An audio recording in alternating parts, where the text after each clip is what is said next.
ஈழத்தாயில்பட்டியில் பட்டாசு ஆலை வெடிவிபத்தில் ஒருவர் உயிரிழந்துவிட்ட நிலையில் 5 வடமாநில தொழிலாளர்கள் படுகாயம் அடைந்திருக்கிறார்கள். இந்த நிலையில் இந்த பட்டாசு ஆலை வெடிவிபத்து தொடர்பாக 4 பேர் மீது வழக்கு பதிவு செய்யப்பட்டிருக்கிறது. ஆலையின் உரிமையாளர் கணேசன், மேலாளர் 2 பேர் மற்றும் 2 போர்மேன்கள் மீது வழக்கு பதிவு செய்யப்பட்டிருக்கிறது.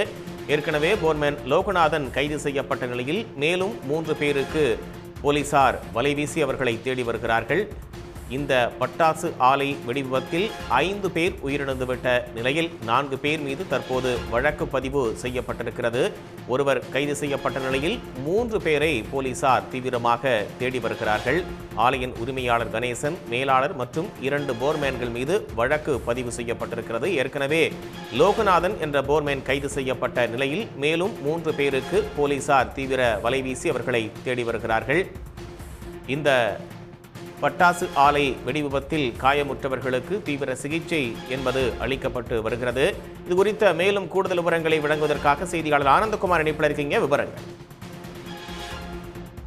மாவட்டம் சாத்தூர் அருகே ஈழத்தாயில்பட்டியில் உள்ள கணேசன் என்பவருக்கு சொந்தமான பட்டாசு தொழிற்சாலையில் இன்று காலை பயங்கர வெடி விபத்து ஏற்பட்டது. இந்த வெடி விபத்தில் 10 ஆண்டுகள் தரமட்டமான நிலையில் சாத்தூர் வெம்பக்கோட்டை, சிவகாசி, ஏழாரமனை உள்ளிட்ட பகுதிகளைச் சேர்ந்த தீயணைப்புத் துறையினர், வெம்பக்கோட்டை காவல்துறையினர் மீட்பு பணியில் ஈடுபட்டு வருகின்றனர். மேலும் இடுபவர்கள் யாரும் சிக்கியுள்ளதா என்பது குறித்து தொடர்ந்து 5 மணி நேரத்துக்கு மேலாக மீட்பு பணிகள் நடைபெற்று வந்தன. இந்த மீட்பு பணிகளின் பின்னர் ஒருவர் மட்டும் இதுவரை இந்த பட்டாசாலை வெடி விபத்தில் உடல் சிதைந்த நிலையில் கண்ணாடிப்பட்டியை சேர்ந்த பாலகுருசாமி என்பவர் மட்டும் உயிரிழந்த நிலையில் உடல் மீட்கப்பட்டுள்ளது. மேலும் 6 பேர் காயமடைந்த நிலையில் சிவகாசி அரசு மருத்துவமனையில் சிகிச்சை பெற்று வருகின்றனர். மேலும் இந்த விபத்து குறித்து வெம்பக்கோட்டை போலீசார் வழக்கு பதிவு செய்து பட்டாசு ஆலையாளர் மற்றும் மேலாளர், போர்மேன் உள்ளிட்ட 4 பேர் மீது வழக்கு பதிவு செய்து போர்மேன் லோகநாதன் மற்றும் முதற்கட்டமாக கைது செய்துள்ளனர். மேலும் தொடர்ந்து இந்த பட்டாசு ஆலை இன்று அரசு விடுமுறை